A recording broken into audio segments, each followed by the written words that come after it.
On a fog-choked night, 5 college friends, James, Emily, Mark, Sarah, and Michael, stumbled upon a decrepit mansion on the outskirts of their town. It was the end of summer, and they sought one last thrill before autumn's grip took hold. The mansion, rumored to be haunted, was an irresistible lure. They dared each other to explore its mysteries, mocking old legends and laughing off ghost tales. The moment they crossed the threshold, the heavy door groaned shut behind them, sealing their fate.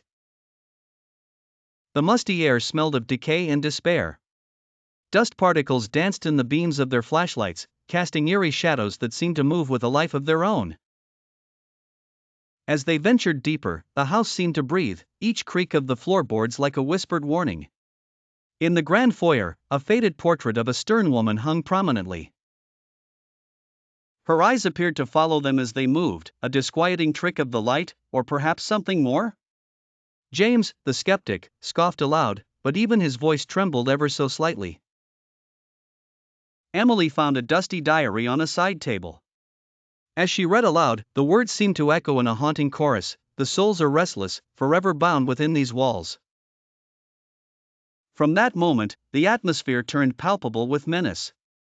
Whispers began as faint murmurs but soon grew louder, more insistent. They came from the walls, from the floors, from nowhere and everywhere. Sarah's scream shattered the eerie quiet. Mark and the others rushed to her, finding her staring into a cracked mirror. Reflected was not her own terrified face, but an unknown horror, a grim figure with hollow eyes, standing right behind her.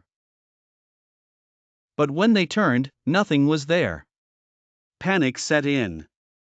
They decided to leave, but the way out seemed to twist and turn into endless corridors, always bringing them back to the grand foyer. Michael suddenly vanished, his flashlight clattering to the ground. His calls for help faded into the oppressive silence, swallowed by the hungry darkness. One by one, they disappeared, each taken by the house's malevolence. James, Emily, and Sarah tried to stick together, but the oppressive feeling grew stronger. Finally, just Emily remained, clutching the diary. She whispered the words again, hoping for a respite, but they only seemed to fuel the entity's rage. Shadows engulfed her, and the diary fell to the floor, its pages fluttering before settling on a final, ominous entry: "They belong to the house now." Days later, the police found the mansion empty, the friends vanished without a trace. The diary lay open, the last page smeared with what looked like blood. In the town, no one spoke of the old mansion again, but occasionally, by bravest dared approach, they swore they heard whispers, echoes of those who were forever bound within its walls.